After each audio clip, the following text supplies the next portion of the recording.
es responsabilidad de los legítimos poderes del Estado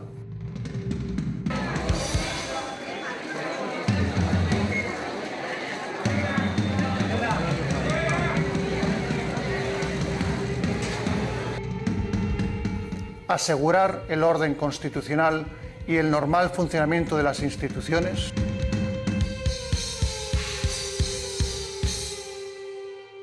No se me ocurre hoy nada mejor para compartir con vosotros que leer la carta que dos estudiantes asturianos, primeros expedientes de su promoción, han escrito explicando por qué rechazan la invitación a hacerse una foto con el rey, el preparado, y con la familia real.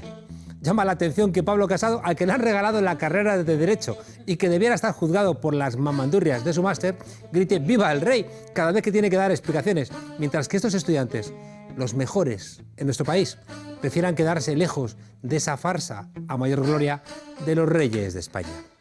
Dice así: los abajo firmantes, premios fin de grado de nuestras respectivas carreras, hemos sido invitados a una recepción con sus majestades los reyes de España.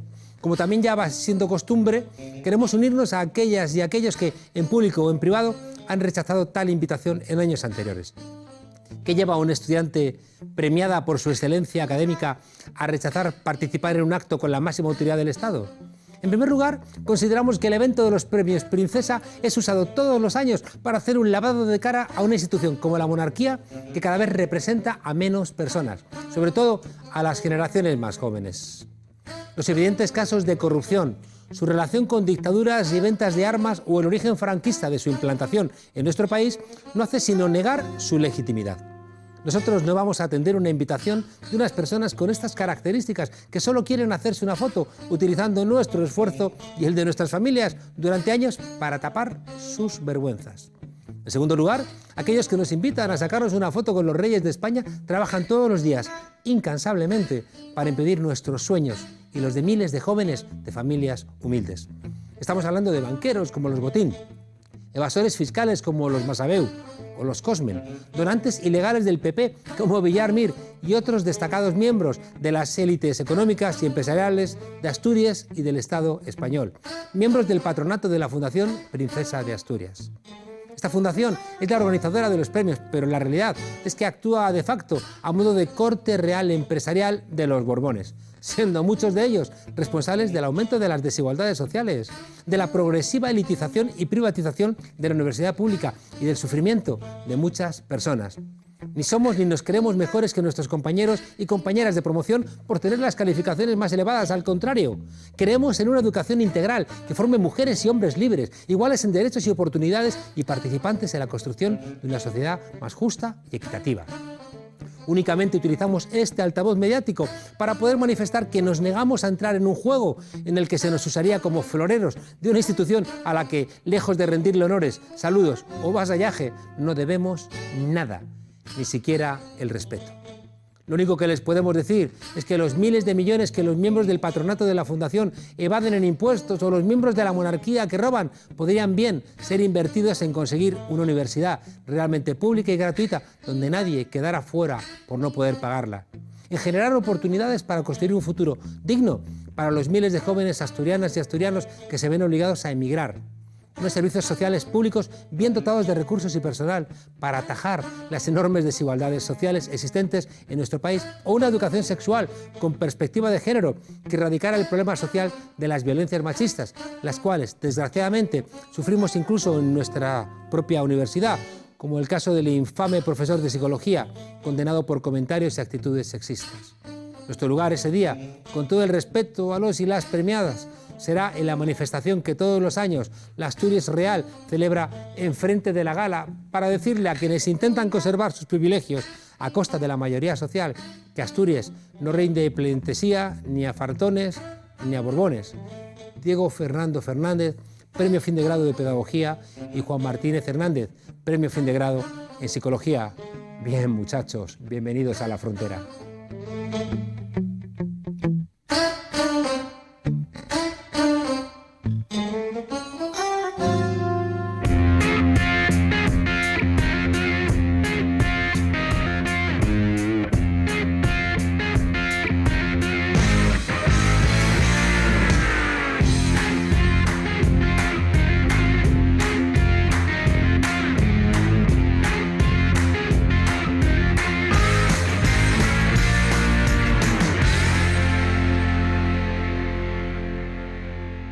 En el 20º aniversario de la victoria nacional, se inaugura la gran Basílica de la Santa Cruz del Valle de los Caídos.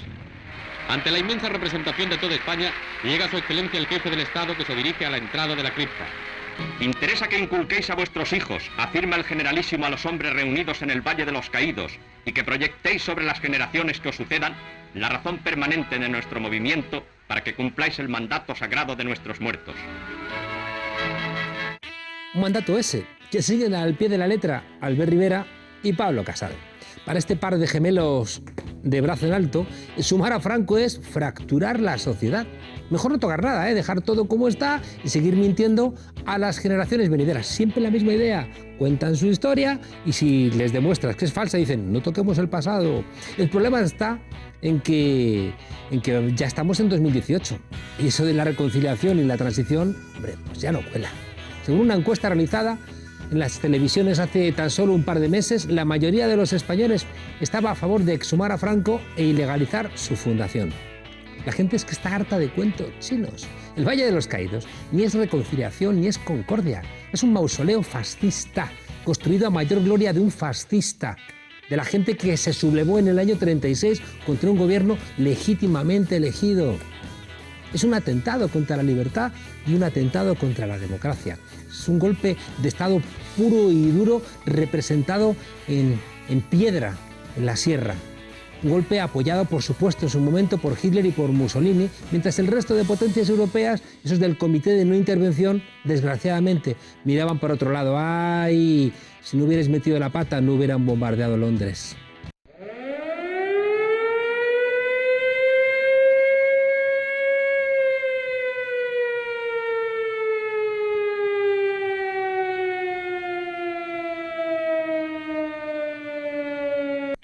Ese Valle de los Caídos, en Cuelgamuros, ese que Casado quiere convertir en monumento a la concordia y Rivera en el Arlington español, otra de sus brillantes ideas, costó más de 20.000 millones de pesetas de la época.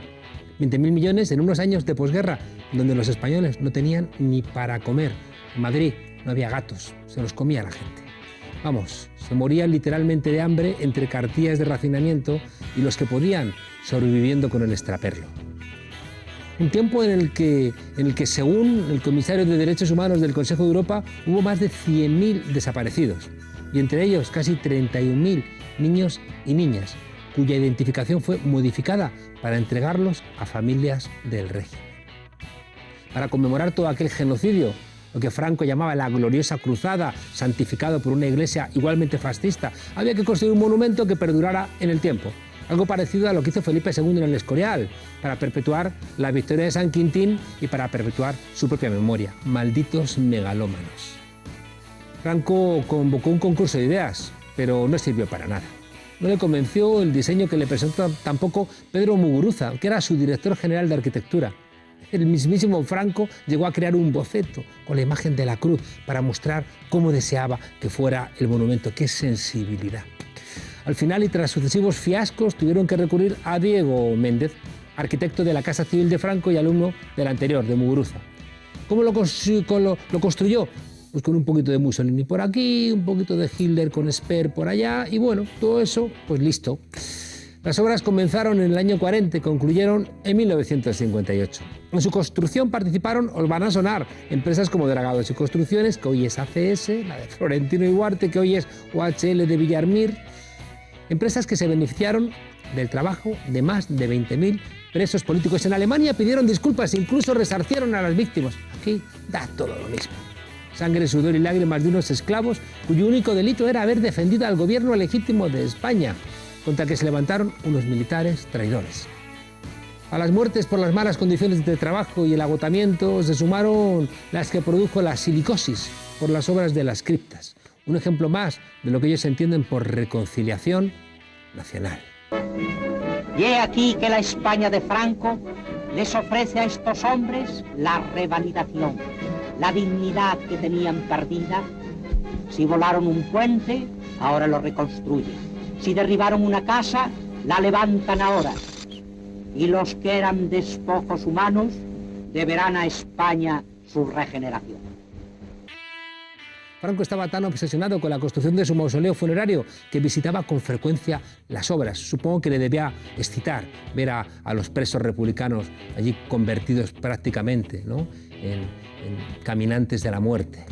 De hecho, llamaba al Valle de los Caídos la querida de Franco, una cosa muy católica de la época, qué hipócritas todos ellos.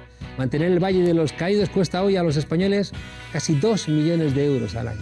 Y lo que es peor, encima, gran parte del monumento se está cayendo a cachos. Igual, es una buena metáfora del fin que desea una democracia que se precia.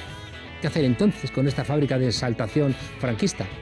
¿Basta con exhumar a Franco para desactivarla? Zapatero lo intentó en su primera legislatura, incluso llegó a negociar en secreto con la familia de Franco, pero ya sabemos cómo se las gasta el PSOE. Pero ¿sabéis qué ocurre? Que la familia ya estaba pensando en la Almudena y dijeron, bueno, pues lo dejamos ahí. El asunto regresadito al cajón de los asuntos pendientes hasta junio del año pasado. Tras la llegada de Pedro Sánchez a la Moncloa, necesitaba algún tipo de maquillaje de izquierdas y ahí la exhumación de Franco se convirtió en su anuncio estrella. En junio iba a ser inminente. En julio, pues ya vemos después de las vacaciones. Y aquí andamos, entradito casi en el invierno. Lo que un día es un centro de memoria para las víctimas de la guerra civil, al día siguiente se convierte en cementerio civil y al otro nada de nada, porque el museo es mejor que esté fuera del Valle de los Caídos. Maduraciones, lo llama Pedro Sánchez. Ninguna democracia puede rendir tributo a un dictador. Y es que el Valle de los Caídos no puede ser un lugar que se deba resignificar, no puede ser un lugar de reconciliación. Tiene que ser un lugar de reposo y, en consecuencia, un cementerio civil para los restos de las víctimas de la contienda, de la guerra civil y del franquismo que están ahí enterrados. En esta polémica, claro, como tiene asuntos religiosos, ha intervenido todo Dios. Desde Casado y Rivera, con su pertinacia y peculiar idea de la reconciliación, que implica olvidar, perdonar y escribir la historia tal cual ellos siempre nos la han relatado, o también hasta Francis Franco, el nietísimo, un ciudadano ejemplar, condenado a 30 meses de prisión por atentado a la autoridad. Claro, pero ¿por qué le condenáis? España es de ellos. Y conducción temeraria, pero si las carreteras son de ellos. España no tiene freno, no se acaba. Ellos la llevan en la pulserita y se enfadan cuando se lo recordamos. Este tipo se ha permitido incluso amenazar al gobierno. No le vamos a facilitar al gobierno que juegue con la momia de mi abuelo. ¿Y qué vas a hacer? ¿Vas a llamar a Alianza por Alemania para ver si pueden bombardear otra vez Guernica?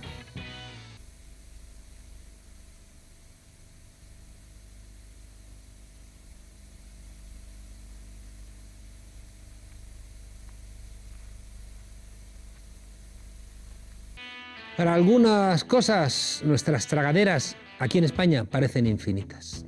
¿Hasta cuándo vamos a soportar que la mayor fosa común de España, donde hay más de 34.000 demócratas asesinados por golpistas, siga siendo un lugar de peregrinaje para nuestro fascismo patrio? ¿Por qué el rey no condena este monumento al horror? ¿Qué problema tiene? ¿No sería un ejemplo clarísimo de compromiso con la democracia? ¿Por qué tenemos que seguir soportando en pleno siglo XXI un lugar que humilla a las víctimas y les obliga a estar al lado de su verdugo? Tragaderas enormes. Y si el gobierno de España no es capaz de impedir un lugar de culto al fascismo en el centro de Madrid, como pretenden los Franco, en la Almudena tendrá que ser la ciudadanía la que lo impida, porque hay 115.000 españoles todavía en fosas, en zanjas, en cunetas, asesinados por el genocida Franco, al grito de España, una, grande y libre, asesinados por falangistas, un partido que, ya sabéis, sigue siendo legal. ¿Sabéis cuál es el problema? Que si se ríen así de la democracia es porque piensan que igual regresan.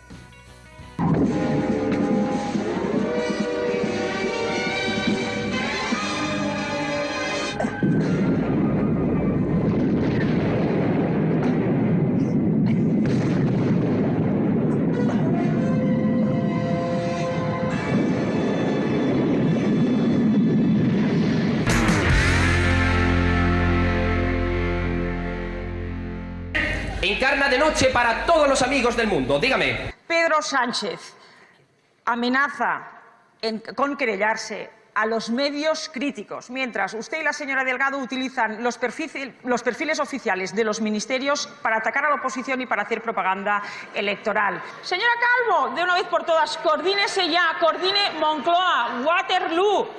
La Dacha dígala a pagar y la Enrico Taberna. Muchas gracias. Adiós. Adiós y que te resuelva el problema otra.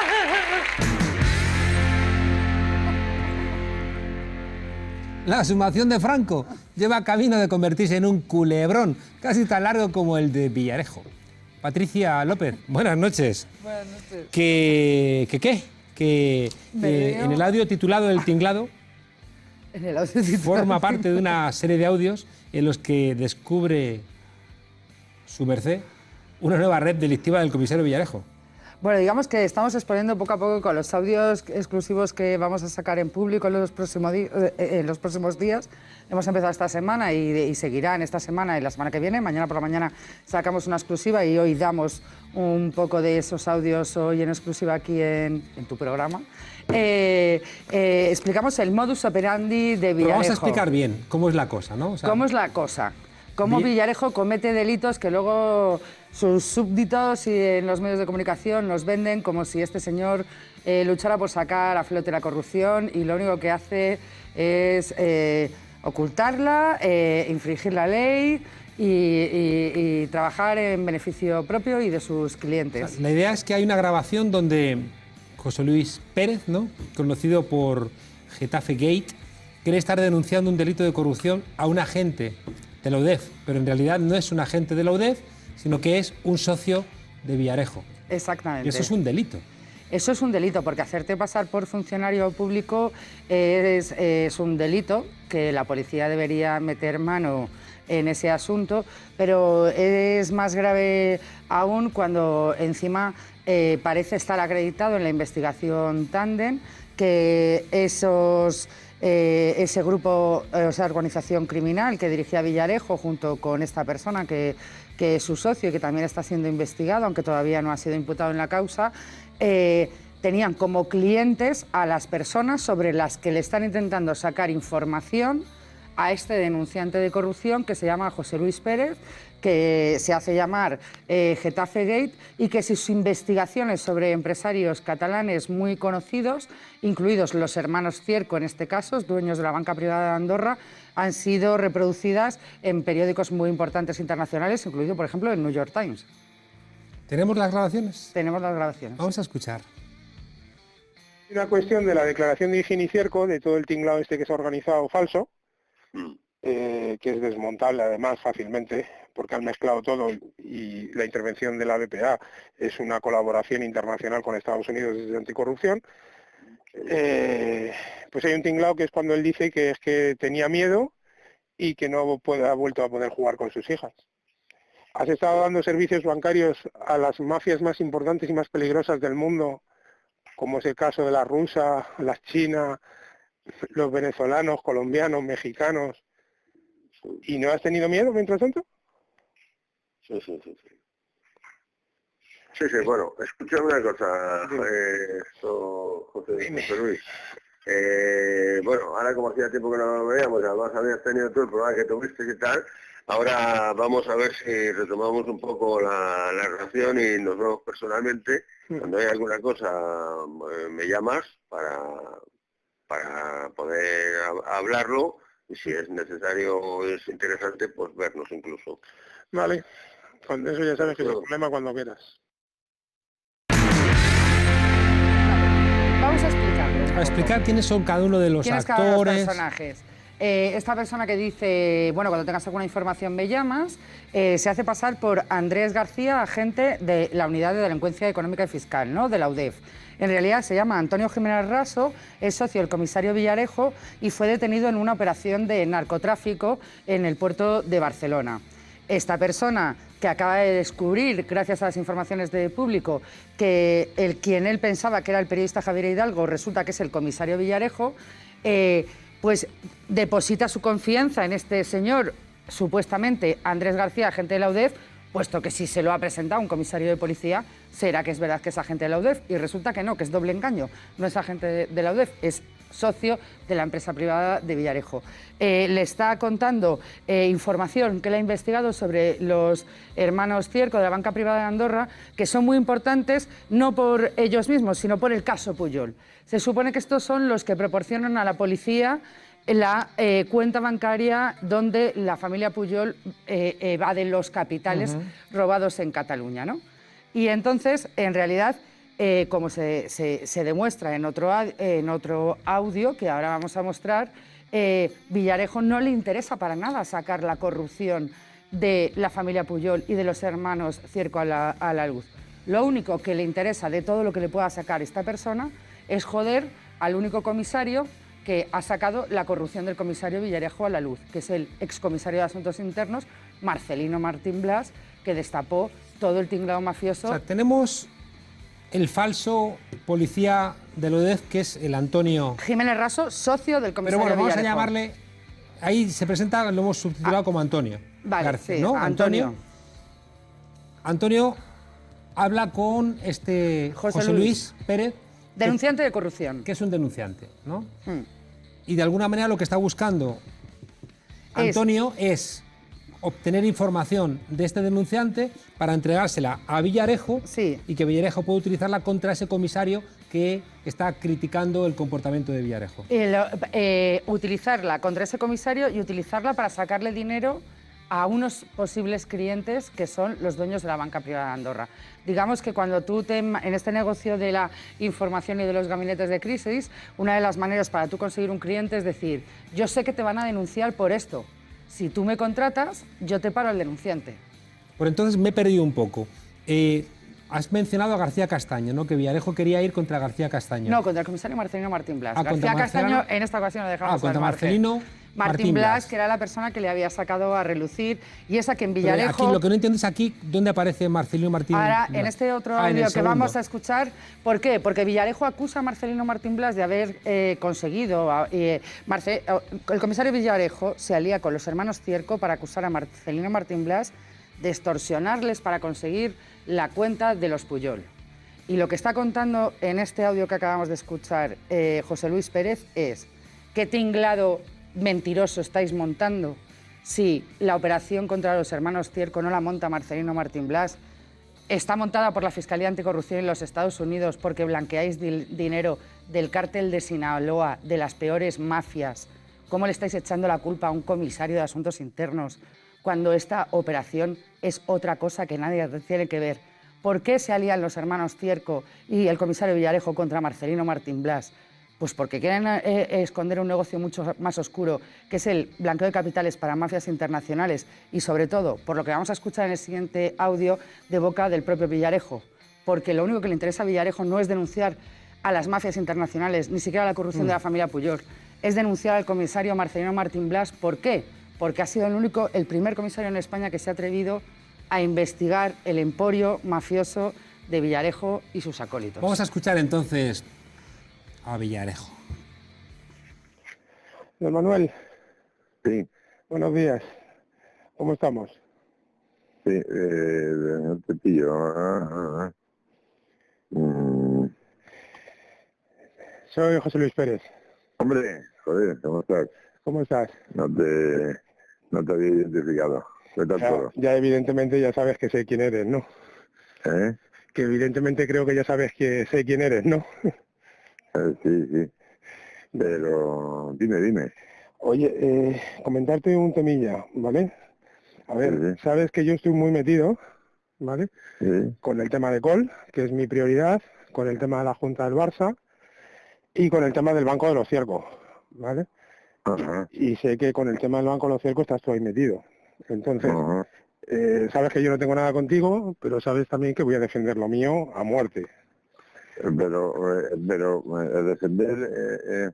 defender lo de qué, lo del banco qué, perdona que no lo he entendido. A ver, el tema del banco, sabes que Ramón Cierco Noguer es amigo personal de Eduardo Col, es con quien mueve las basuras Eduardo Col, y sabes que al final, el banco sabes que al final se interviene por la intervención de la Fiscalía Anticorrupción.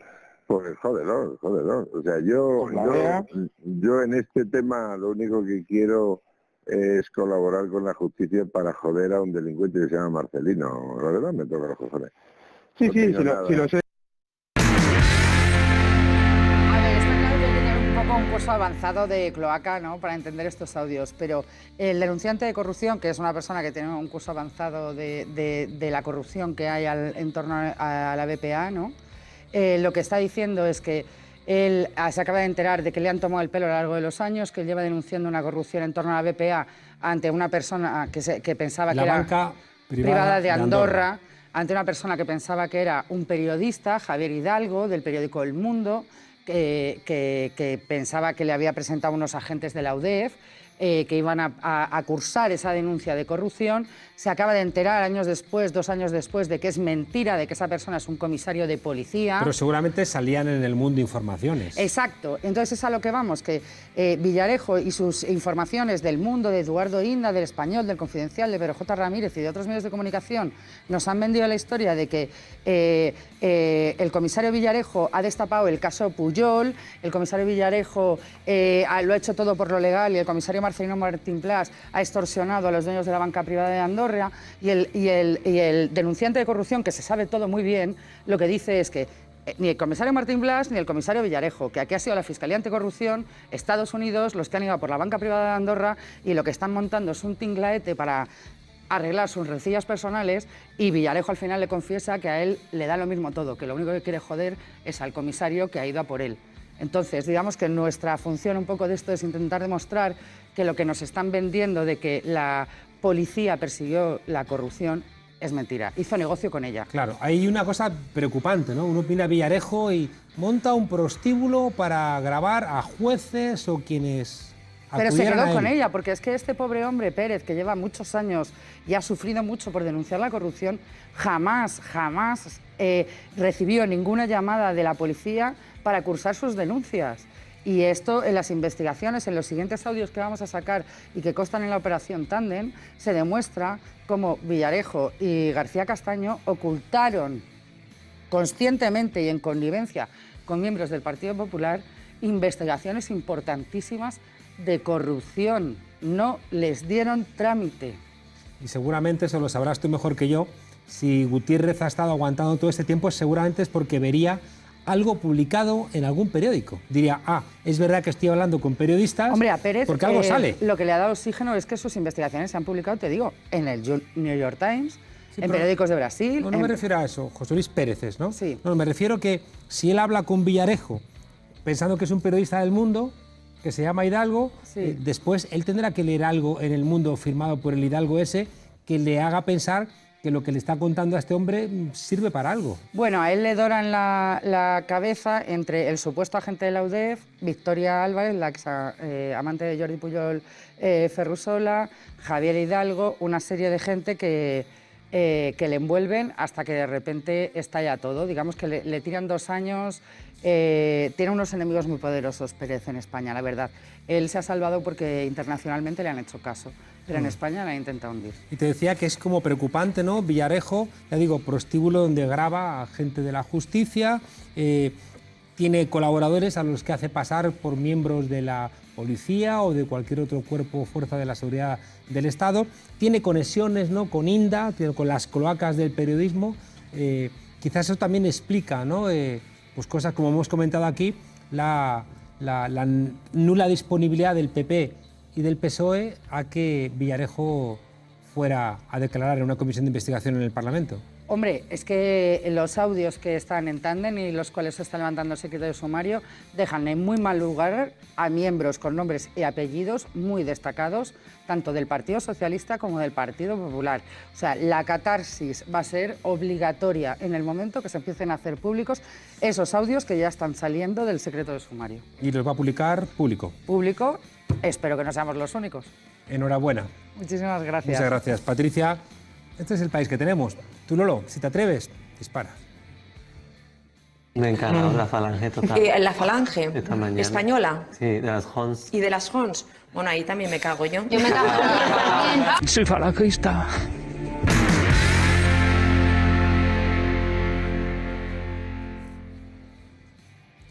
En fin, que en España, cuando algo no funcionaba, decíamos que iba a pedales. Pues resulta que a pedales funcionan muchas cosas.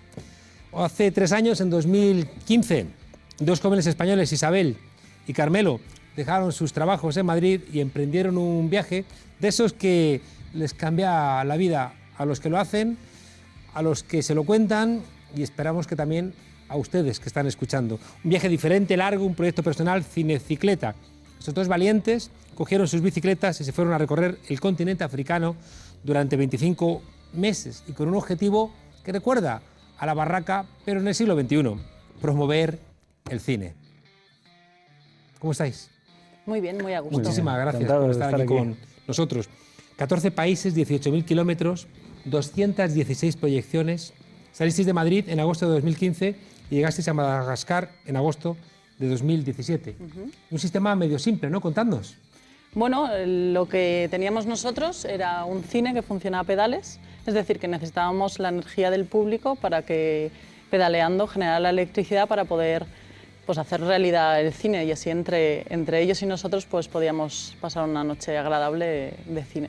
Y era como hacer a la gente copartícipe, ¿no? Claro, lo que queríamos un poco era no estar nosotros en un plano y ellos en otro, sino que entre todos hagamos algo y que necesitábamos su energía, claro, sin ellos no había cine. Porque... ¿Cómo surgió esta idea? Pues surge de viajar mucho en bicicleta durante un montón de tiempo y un montón de lugares y de encontrarme siempre en mi caso con las alforjas llenas de humanidad. Un poco lo contrario que venden los grandes medios de comunicación y pequeños, que el mundo es muy peligroso, realmente. Entonces, mi experiencia personal al ir a experimentarlo de forma más directa ha sido pues la contraria, que realmente el mundo en general, puede haber algún capullini que te amargue la fiesta algún día, ¿no? Pero lo normal y lo habitual es que te encuentras que la gente es muy maja, que te echa un cable y que da todo lo que tiene para realmente que el barbudo que tiene delante, sucio y piojoso que de toda la jornada en bicicleta, pues descanse y siga adelante.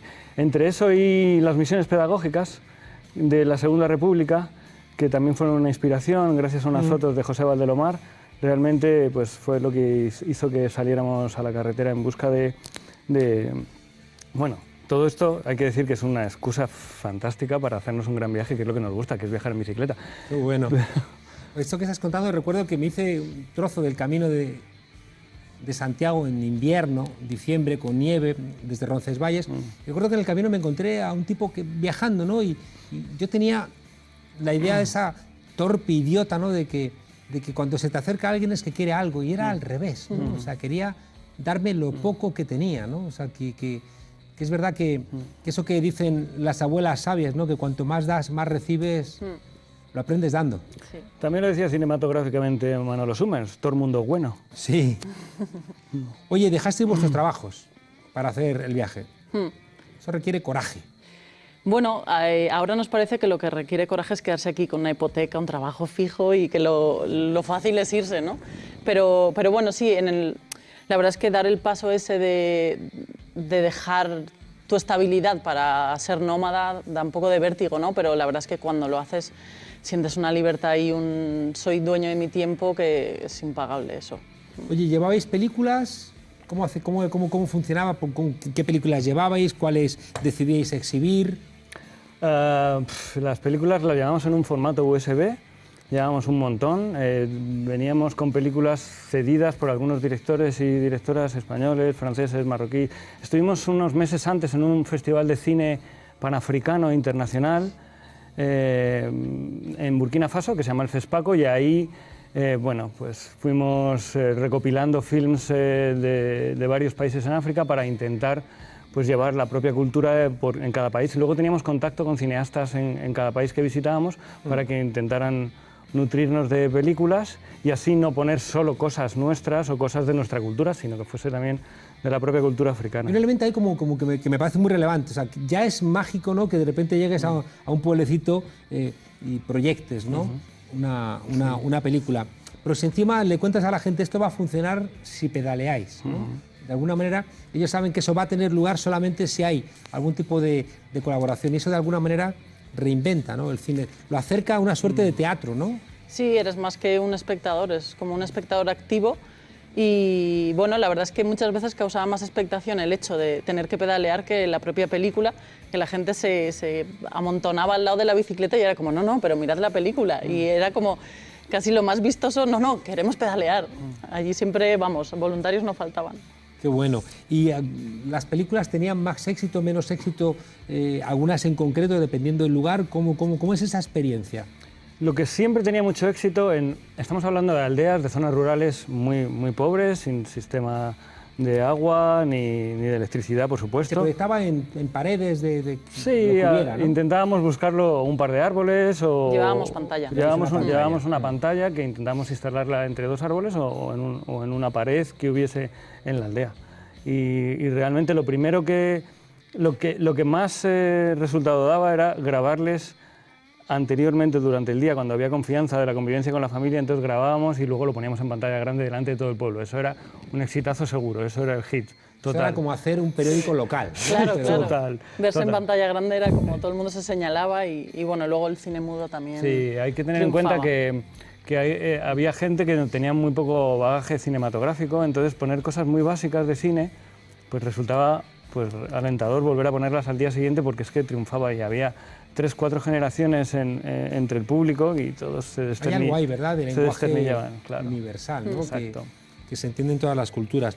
Hay un elemento también de sostenibilidad, ¿no? Es decir, no hay que enchufar, no hay que contaminar, no hay que gastar, ¿no? Sino que es una cuestión de voluntad. Sí, lo que intentamos hacer nosotros es pues pregonar con el ejemplo, y nosotros nos movemos en bici porque nos gusta viajar en bici, pero también porque pensamos que no hace falta contaminar en muchas ocasiones para transportarse, y lo queríamos hacer así, y además queríamos llevar un cine que no contaminara, ¿no? Queríamos que fuera un poco completo el viaje en ese sentido, ¿no? Y regresa uno a vivir en Madrid, regresa uno a esta capital que quiere luchar por la bicicleta, pero cuesta, ¿eh? Cuesta mucho, sí. Vemos que han cambiado algo las cosas después de 3 años con la aparición de esas... Bueno, hay gente que le llama bicis eléctricas, yo le llamo ciclomotores, realmente. Pero es verdad que no contaminan directamente en el espacio, pero contaminan un poco más allá. Eso sí es verdad. Pero la gente no se anima, no termina de animarse, incluso con esos 5 o 6 meses de buen tiempo que tenemos en Madrid, que son adecuados para la bicicleta. No acaba de cuajar eso de tener que... Va a avanzar ahora con el cierre al tráfico, ¿no? En muchas zonas del centro. Esperemos, sí. Animaos a pedalear. Yo creo que sí que hay que animarse. Oye, datos en vuestra web de La Vida en África. 12 duchas de agua caliente. Bueno, tú ten en cuenta que el agua en el Sahel, en esos países tan cálidos, no está muy fría. Tampoco. Claro, y tampoco, bueno, a veces se agradecía, ¿no? Sobre todo cuando hacía frío, pero si no, lo mejor, la verdad, una de las cosas que más me ha gustado del viaje es esas duchas en un biombo, un chamizo, al aire libre, eso es una gozada. Vamos. Sí. Con agua del pozo. Sí. Agua del pozo. 3 malarias. Sí. 4 camisetas agujereadas por el sol. Tal cual. Tampoco llevamos muchas más, ¿eh? 7 empastes. Sí. Bueno, yo me rompí una muela, piedras en el arroz muchas veces, y a mí una muela directamente se me fue partida total.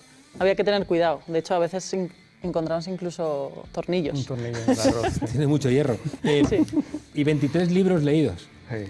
Mínimo, porque vamos, la cuestión es que muchas veces pues a las 5 de la tarde era de noche, y cuando no hay electricidad, pues te metes en la tienda muchas veces, y ¿qué haces? Pues aprovechas, la verdad. Uno de ellos, Guerra y Paz, que no es pequeño. Ah, sí, ¿eh? Sí. Es que se vale como 4. Se vale como 4. Claro, luego uno viene aquí a España, ve el comportamiento con los inmigrantes. Vosotros que habéis recibido tanto cariño, ¿no? Esto es una reflexión. Da un poco vergüenza, ¿no? Sí, es una reflexión muy importante que nos ha mantenido ocupadas casi todo el tiempo sobre la bici, ¿no? Que te da mucho tiempo para reflexionar. El hecho de cómo te reciben allí con lo menos, con tan poco que tienen, ¿no? Cómo son, ellos saben, muchas familias saben que cerramos las puertas, Isabel y yo, aunque no queremos, pero vamos en representación de la gente que viene de Europa o que vive en Europa, y lejos de tirarnos piedras y sacarnos a patadas de sus humildes hogares, lo que hacen es darnos todo lo que tienen, lo poco que tienen y recibirnos con una sonrisa maravillosa, con una hospitalidad increíble, unas lecciones de clase y de... Habéis hecho también el experimento en España, ¿verdad? Sí, estuvimos este verano 3 meses haciendo cine a la fresca, que le llamábamos, y la verdad es que la experiencia también ha sido cañera, en cuanto sociológicamente es interesante también. Hemos ido por pueblos muy pequeñitos, ¿eh? Qué bien. Sí. Si pedaleas más fuerte, va más deprisa. No, ¿no? No corres el riesgo de que empieces a correr y... No es como el cine. Forrest Gump se ponga a correr, ¿no? No es como el cine. Oye, Isabel y Carmelo, muchísimas gracias, ¿no? por haceros viajar un poquito esta noche con vosotros y ojalá, yo quiero pedalear en algún momento, así que... Bueno, ya te invitaremos a alguna proyección. Que ojalá tenga ocasión. Claro. Muchísimas gracias por todo lo que implica, ¿no? De solidaridad, de no gastar, de esfuerzo, de desprendimiento, de recompensa, ¿verdad? De la generosidad. Y no te olvides de ese momento de fascinación que produce el cine, la imagen increíble que sea por un momento un paréntesis en la vida de alguien para flipar, para viajar a cualquier sitio. Pues muchas gracias a los dos, Isabel y Carmelo, por haber hecho a la gente un poquito más feliz. Bueno, gracias. Muchas gracias. Y a vosotros y vosotras desobedientes os dejamos con nuestra feminista de cabecera, es decir, con El Tornillo. Nos vemos mañana. Chao, desobedientes.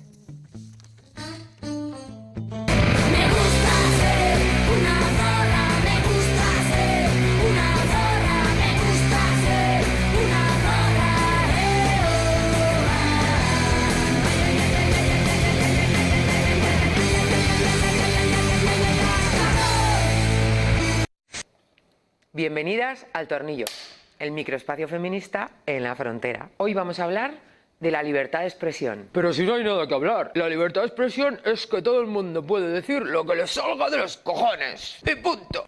Pues no, la libertad de expresión no es eso. La libertad de expresión, como todas las libertades y como todos los derechos, tiene límites. Los derechos de las otras personas. Ya estáis censurando, puritanas, inquisidoras, fascistas, que os ofendéis por todo. A ver, aquí hay una cosa como muy basiquita. En el mundo, todas las personas no estamos en la misma posición. Algunas personas, muchas personas, viven en posiciones de desigualdad. La desigualdad en la que viven, en la que vivimos.